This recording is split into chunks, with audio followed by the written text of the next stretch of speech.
अस्सलाम वालेकुम वरहमतुल्लाह। क्या हाल है सबका? आज इंशाल्लाह हम यही पढ़ेंगे। जो लोग कहते हैं ना कि सूरत रहमान पढ़ा करो, सूरत रहमान का मतलब क्या है? इत्मीनान, अल्लाह ताला किस तरह कदरदान है, और जो आजमाइश और मुसीबतों में अगर को थोड़ी बहुत मुब्तला भी करते हैं तो इससे उनके गुनाहों को साफ़ किया जाता है, और उनको जो है अबदी हमारी दुनिया तो ये नहीं है ना, ये तो एक किस्म का वो है मुसाफर खाना। और अबदी ज़िंदगी तो हमारी जो निज़ा की हिज की आ जाती है तो वो बड़ी आरामदेह और पुरसकून ज़िंदगी शुरू हो जाती हैं। लेकिन मसला ये है कि ना कोई कुरान पढ़ता है, ना इसके लिए कोई सकून से बैठता है। और ये एक इतनी मज़बूत चीज़ है सकून वाली, और ज़बरदस्त इत्मीनान है इसमें, और इस कदर सकून है कि अगर हम इसको जहनों में डालेंगे, अच्छी तरह दिमाग में और दिल पर नकश करेंगे, तो अल्लाह ताला से हमारा ताल्लुक़ जुड़ेगा। और ऐसा ताल्लुक़ कि सिर्फ ज़ुबान से नहीं, हमारा दिल भी हमारे साथ देगा, और फिर हम पे नागवारी नहीं गुजरेगी, और फिर हम क्या होंगे इंशाल्लाह, नफ्स मुतमइन्ना।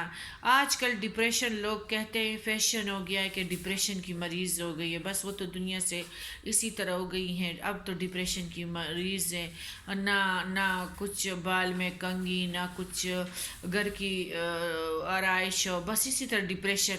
ये डिप्रेशन की बातें तो अगर इस मर्ज़ों से निकलना चाहते हैं तो हम कुरान की तरफ अगर कदम बढ़ाएंगे तो अल्लाह ताला की गरमाइश को हम महसूस करेंगे, और हम अल्लाह ताला के बहुत ही बेनियाज बंदे बन जाएंगे। अल्लाह ताला हमें इसकी तौफीक दे। हमारे रब्बुल आलमीन फरमाते हैं, अल्लज़ीना इज़ा असाबतहुम मुसीबतुन क़ालू इन्ना लिल्लाहि व इन्ना इलैहि राजिऊन। वो लोग जब इन्हें कुछ मुसीबत पहुँचे तो कहें हम तो अल्लाह के लिए हैं और हम तो इसी की तरफ लौट कर जाने वाले हैं। मुसीबतुन, मुसीबत यानी हमारे नबी करीम सल्लल्लाहु अलैहि वसल्लम ने एक मर्तबा फरमाया कि जो शे भी मुसलमानों को नागवार गुजरे, बस वही इसके हक़ में मुसीबत है। इससे मालूम होता है कि ये बहुत वसी और आम है। इससे पहली आयत में हम पढ़ के आए हैं कि मुसलमानों की मुख्तलिफ़ तरीक़ों से आजमाइश अल्लाह की तरफ से होती रहेगी। जो शख्स सब्र से काम लेगा और वो इन आजमाइशों में आसानी से कामयाब ज़रूर हो जाएगा। इसलिए सब्र करने वालों का अंजाम भी बखैर बताया है। अल्लाह ताला वैसे तो जो कुछ हो जाता है वो तो वापस नहीं आता, लेकिन जब अल्लाह ने वादा किया है कि उनका अंजाम तरक्कियों वाला होता है और उसमें खैर और बरकत होती है, तो ये बिल्कुल ज़रूर लाजिम इसका दामन नहीं छोड़ना चाहिए, सब्र का दामन। आज की आयत में इन सब्र करने वालों की निशानी बयान की गई हैं कि साबिरीन में वो लोग शामिल हैं जो हर मुसीबत के वक़्त ये कहते हैं कि हम तो अल्लाह ही का माल हैं और हम इसी की तरफ जाने वाले हैं। इस आयत में हम तीन बातों का पता चलता है।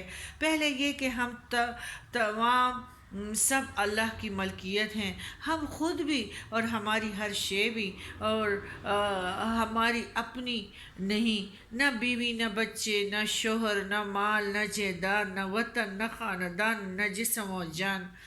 इंसान के रंज व गम दर्द की वजह ये होती है कि वो अपनी महबूब चीज़ों को अपना समझता है। जब जहन से ये ख्याल निकाल दिया जाए, वो फिर समझ जाए कि वो और समझाया जाए कि जो चीज़ है सब अल्लाह की है, फिर रंज का मौका ही नहीं रहता। हर घुटन और मुसीबत पर यही कलमा दोहरा देना चाहिए कि अपना कुछ नहीं, सब अल्लाह के लिए है और सब इसी की तरफ लौट कर जाना है।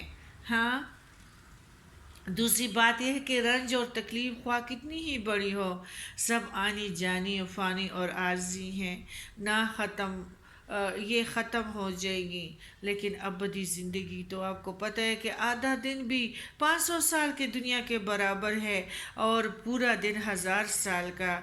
और हम तो अनकरीब उधर जाने वाले हैं, हम तो मुसाफिर हैं, हम परदेसी हैं, हमारे माथे पे परदेसी लिखा हुआ है। हम जाएंगे अपने वतन। اور ہم ضرور اسی سٹے کو، اسی انتظار گاہ کو چھوڑ کر مالک حقیقی کی خدمت میں حاضر ہوں گے، اس لیے گھبرانا کس بات کا۔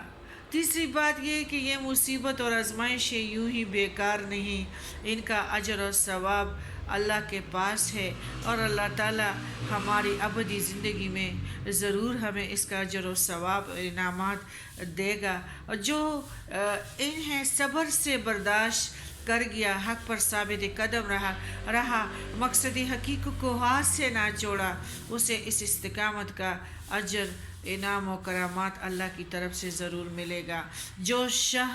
جس شخص کے یہ تینوں عقیدے جتنے زیادہ مضبوط ہوں گے، اسی قدر سکون اور اطمینان اس کو زیادہ نصیب ہوگا۔ اس لیے ہم سب کو چاہیے کہ ان باتوں کو ہم ذہن نشین کر لیں، اچھی طرح بٹھا لیں، تاکہ یہ دل پر نقش ہو جائیں۔ صبر کا تعلق دل سے، لیکن زبان سے یہ کلمہ ادا کرنے سے زبان دل کی ساتھی ہو، اور پھر جب دل ساتھی ہو جاتی ہے، اور اس سے قوت اور طاقت تب ملتی ہے۔ ہمارے نبی کریم صلی اللہ علیہ وسلم کی نسبت بیان کیا گیا ہے کہ آپ ادنا سے ادنا تکلیف یا ناگواری کے موقع پر بھی اِنَّ لِلَّهِ وَإِنَّ إِلَيْهِ رَاجِعُونَ کا ذکر ورد زبان سے کر لیا کریں۔